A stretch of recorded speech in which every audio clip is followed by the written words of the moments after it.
আচ্ছা, গোবিন্দ বান্না কাল রাতেই এক্সপায়ার করেছে না? হ্যাঁ, কাল রাতে। কিছু আর করা গেল না। আমি ডিউটি থেকে ফেরার সময় দেখেছিলাম যে স্যার মেল বোর্ড থেকে যাচ্ছেন। অবশ্য জানতাম না, যে সকালে সেসব শুনলাম। হ্যাঁ, লক্ষণ মানে তার ছেলেকে গুণিনের হাত থেকে এই হাসপাতালে নিয়ে এসেছিল ঠিকই, কিন্তু তার ছেলেকে বাঁচাতে পারলে বড় ভালো হতো। বড় দেরি হয়ে গিয়েছিল, তাই আপ্রাণ চেষ্টা করে আর কিছু করা গেল না। কিচ্ছু না, কিচ্ছু না। এই সমস্ত গুণী নোঝা যা আছে না, ধরে জেলে পুরে দিন। আচ্ছা, আপনার মনে আছে মাসখানেক আগে, রাইট, মাসখানেক আগে নিউজ পেপার একটা কভার করেছিল প্রায় এইরকমই একটা ঘটনা। একটা ছেলেকে সেই সাপে কামড়েছিল, তাকে গাছতলায় ফেলে রেখেছিল, হ্যাঁ, ছবি হ্যাঁ। দিয়ে বেরিয়েছিল। নিশ্চয়ই আপনি খেয়াল করছেন। হ্যাঁ, হ্যাঁ। আপনি বলুন সেক্ষেত্রে কি হলো? তাদের বিশ্বাস যে না, ওই সাপ আসবে, ছেলের বডিটাকে বিষ তুলে নিয়ে চলে যাবে। এইভাবে ফেলে রেখে ছেলেটাকে 2 দিন ধরে ফেলে রেখে বিনা চিকিৎসা ছেলেটা মারা গেল। অবশ্যই তারপর জলে ভাসিয়ে দিল। যাচ্ছে তাই।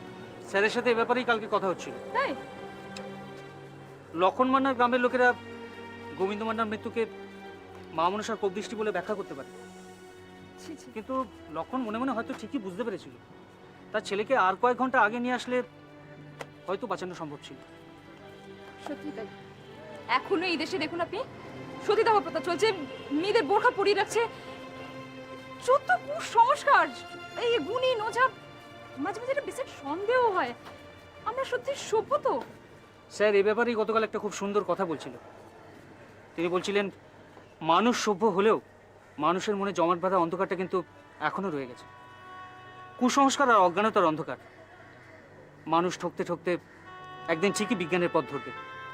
সেদিন তার মনের অন্ধকারটাও কেটে যাবে, আর বিজ্ঞানের জয় হবে।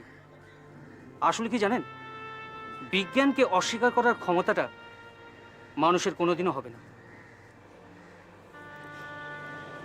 সেটাই ভরসা। চলুন চলুন। মা, আমি তোমার সব কষ্টই বুঝতে পারছি। আমি এতদিন কিছু বলিনি, তার কারণ আমার মনে হয়েছিল যে হাসপাতালে থাকলে তোমাকে এরা যে ধরনের কেয়ার নিতে পারবে, আমি বাড়িতে সেটা প্রোভাইড করতে পারবো না। কিন্তু ঠিক আছে, তুমি যখন এখন স্টেবল হয়ে উঠেছ, তুমি বাড়িতে চলো।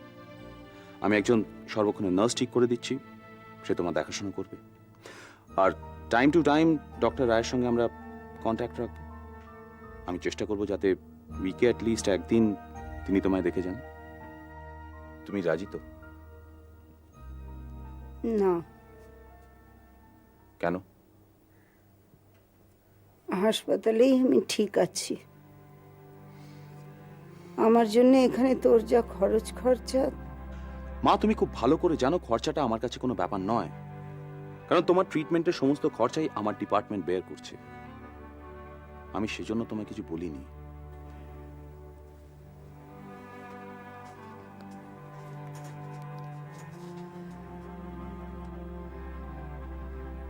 তবে কি জন্য বলছিলি? মা, এভাবে আর কতদিন? তুমি বছরের পর বছর হাসপাতালে থাকবে না তো?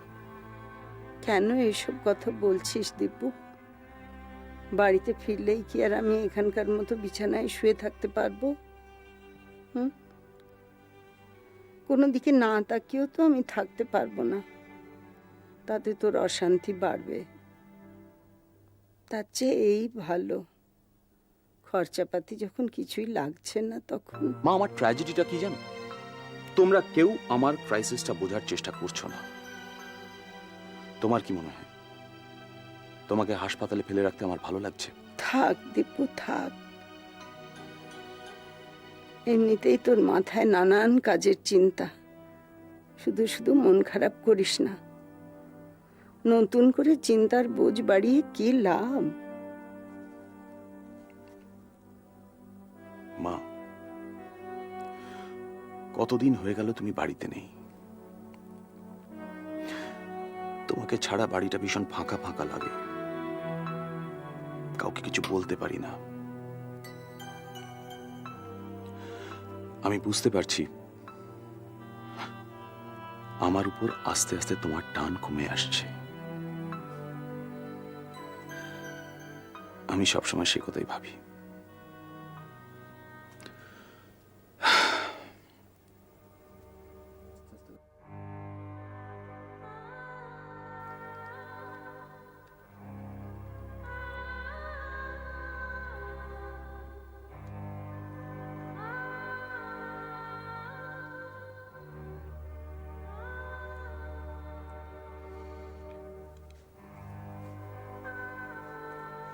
আমি কি ডাক্তার রায়কে তোমার রিলিজের কথা বলবো?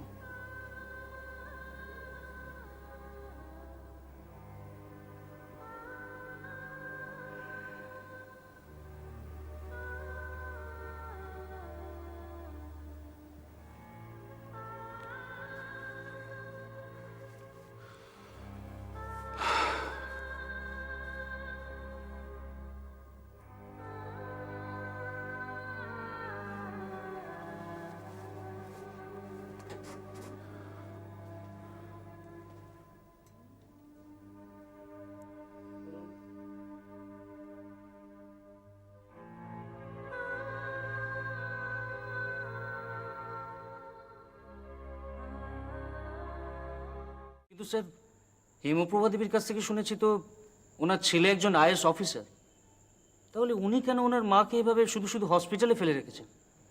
ওনার মাকে বাড়িতে নিয়ে গিয়ে একজন ভালো আয়ার কেয়ারে রাখলেই তো হয়। তাছাড়া আমাদের তো করণীয় আর কিছু নেই না, শুধু শুধু একটা বেড অকুপাই করে রাখা। আমার তো মনে হয় স্যার, হেমপ্রভা দেবী নিজেও আর এভাবে বেডে পড়ে থাকতে চান না।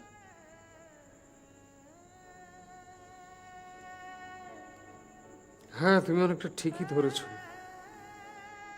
আসলে আগে খুব বাড়ি যেতে চাইতেন, বাড়িতে যাব, ছেলের কাছে যাব। তারপর বোধহয় এখন বুঝতে পেরেছেন যে ছেলে আর কোনোদিনই তাকে বাড়িতে ফিরিয়ে নিয়ে যাবে না। তাই হয়তো মনে মনে মেনেও নিয়েছেন। কিন্তু স্যার, আপনি তো ওনার ছেলেকে ফোর্স করতে পারেন। পারি, কিন্তু কেন করছি না জানো? আজ থেকে বছর 4 আগে ঠিক এইরকমই একটা ঘটনার সাক্ষী হয়েছিলাম আমি। আমি তখন বীরভূমের একটা হসপিটালে পোস্টেড। ঠিক এইরকম হেমপ্রভা দেবীর মতো একজন মহিলা, তার ছেলে তাকে কিছুতেই হাসপাতাল থেকে নিয়ে যাবে না, সেইখানেই ফেলে রাখবে। তো একদিন তার ছেলেকে ডেকে যখন বললাম মাকে নিয়ে যাবার কথা, তিনি তখন আমাকে ইনডাইরেক্টলি বুঝিয়ে দিলেন যে তিনি খুব বড় পোস্টে কাজ করেন এবং তার ইনফ্লুয়েন্স খাটিয়ে তিনি মাকেই হাসপাতালেই ফেলে রাখবেন। তো হলো, উনি আর কতদিন হাসপাতালে থাকবেন? কেন হসপিটাল উনি ভালোই আছেন। এটা ভালো মন্দের প্রশ্ন নয় সত্যপ্রকাশ বাবু। উনি, ওনার যা অসুখ, উনি যতদিন বেঁচে থাকবেন ততদিন ওনাকে ডায়ালিসিস নিতে হবে। ইভেন দেন তাহলে এরকম একটা ক্রিটিক্যাল পেশেন্টকে আপনারা রিলিজ করে দেবেন? হ্যাঁ, যদি ধরুন বাড়ি থেকে কিছু হয়, উইল টেক দ্য রেসপন্সিবিলিটি।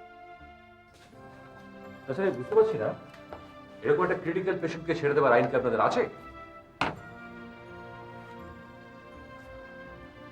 এটা আইনের প্রশ্ন নয়, এটা নৈতিকতার প্রশ্ন। আমাদের বেড তো লিমিটেড, রুগী অসংখ্য। বেডের অভাবে এর থেকে অনেক বেশি ক্রিটিক্যাল রুগীকে আমরা অ্যাডমিশন দিতে পারি না। একজন রুগীকে আমৃত্যু একটা বেড অ্যালট করা ডাক্তার হিসেবে আমরা পারি না। ও আই সি। তাহলে দেখছি বেড অ্যালটমেন্টই আপনাদের মেইন প্রবলেম। না, শুধু তাই নয়, আপনি তো ওনার ছেলে, তো নিজের ছেলে, তো ওনারও তো ইচ্ছে করে যে জীবনের শেষ দিনগুলো ছেলেদের সঙ্গে, আত্মীয়দের সঙ্গে কাটাতে। You should think otherwise also doctor. কিন্তু ওর এই ইচ্ছের জন্য বাড়ির অন্য আত্মীয় স্বজনের কি অবস্থা হয় একবার চিন্তা করে দেখেছেন কখনো? Please try to understand. বাড়ির প্রত্যেক লোকজনের একটা মরণাপন্ন রোগীর জন্য একটা ভয়, একটা আতঙ্কের মধ্যে কাটানো। Oh doctor, I can't understand why you suggest like that. Anyway, if you really bother about the allotment of a bed, that is my problem. Don't worry. Maybe আপনাকে চিন্তা করতে হবে। I will take care of it.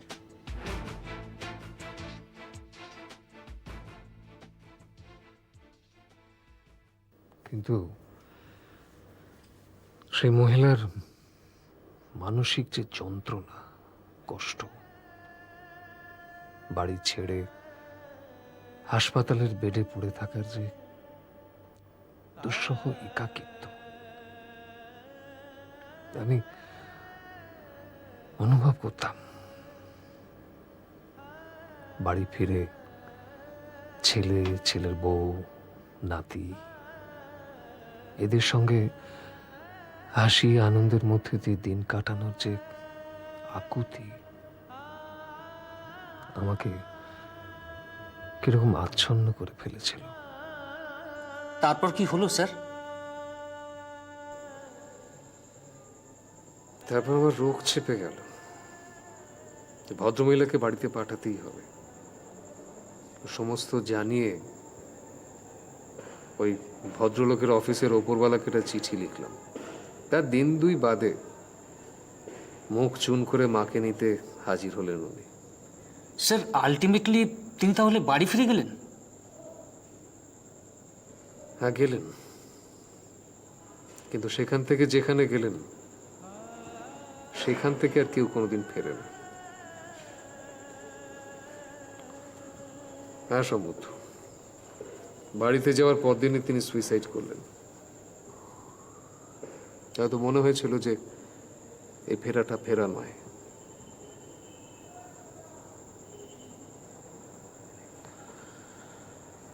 ঠিক আছে, তুমি যাও, okay sir. আমি একবার রাউন্ডে ঘুরে আসি।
দুঃখেরে দেখেছি নিত্য,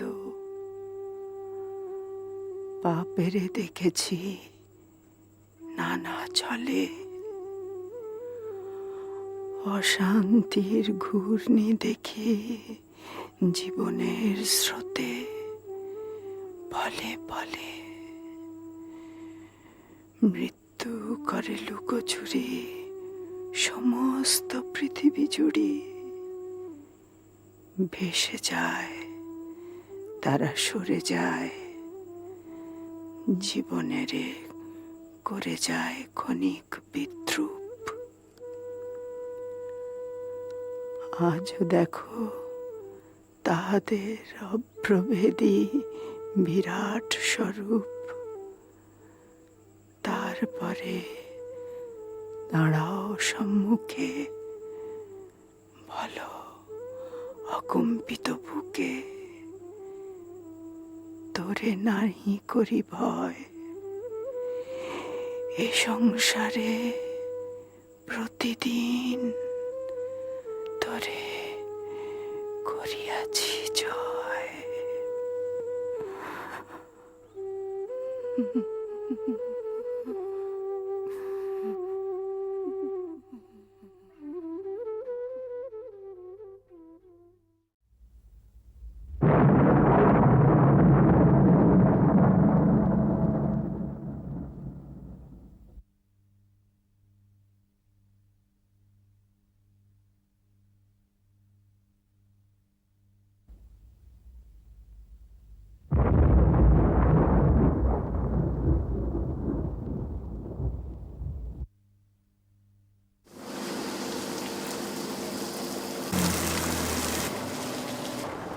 এই ডক্টর ভাই, ভিজে যাচ্ছেন, উঠে পড়ুন, উঠে পড়ুন, উঠে পড়ুন। আরে উঠুন উঠুন উঠুন। আজকে গাড়ি কি হলো? গাড়ি গ্যারেজে দিয়েছি। ও আচ্ছা, মাথাটা মাথাটা মুছুন আগে, ঠান্ডা লেগে যাবে একদম। আমি তাই ভাবছি যে গাড়িটা গেল কোথায়। ঠান্ডার কি লাগবে, মাথা যথেষ্ট গরম হয়ে আছে। কেন? আরে হাসপাতালে পাশের পুকুরটা দেখেছেন? মানে যে হাসপাতালে আমরা রোগ তাড়াবার জন্য রাত দিন লড়াই করে যাচ্ছি, তারই চারপাশে রোগ ছড়াবার একবার সুন্দর ব্যবস্থা করে রেখেছে। মানে ওই তুলো, রক্তমাখা, গজ, ঝুমুক, তুসুক সমস্ত পুকুরে ভেসে বেড়াচ্ছে। এনভায়রনমেন্ট পলিউট করার চমৎকার বন্দোবস্ত। তো আপনি এখন হাসপাতালে এনভায়রনমেন্ট পলিউশন ফ্রি করার জন্য মুভমেন্ট করবেন নাকি? এটার জন্য আমাকে যদি মুভ করতে হয় তাহলে তো অ্যাডমিনিস্ট্রেশনের ফেলিওরটা আরো বেশি করে ধরা পড়বে না? না না, এটাকে হালকাভাবে উড়িয়ে দেওয়ার নয় কিন্তু। Let us fight for that. চলো চলো চলো চলো চলো।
গ্যারেজ থেকে এই অবধি আসতে একেবারে চুপচুপে হয়ে গেলাম। এ বাবা, তুমি তো পুরো ভিজে গেছো। আরে উঠকো বৃষ্টি, সবে পুজো কাটলো, এখনো সবাই ফেস্টিভ মুডে আছে। দেখি উঠকো বৃষ্টি একবারে মাটি করে দিলে। দেখি, আচ্ছা তোমার কি? পুজো, ফেস্টিভ মুড এসব তো তোমার জন্য নয়। তোমার পুজো মানে হসপিটালে দাঁড়ানো, পেশেন্টদের সামনে কি খবর বলুন, কেমন আছেন বলুন। তো কি করব বলো, রোগ ব্যাধিগুলো তো আর পুজো বলে ছুটি নেয় না। বড়িটা এই ঠান্ডা লেগে যাবে, আমি বলুন এক কাপ কফি করে নিয়েছি। এই রাত্রিরে আবার কফি করবে? কি দরকার? তারপর ঠান্ডা লেগে গেলে কি হবে? পেশেন্টদের কে দেখবে শুনি? তাই করে নিয়েছি। কিন্তু শুধু কফিতে তো হবে না। কি কি চাই?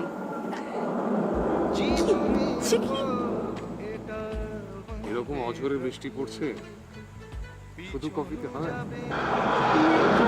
যা, যা।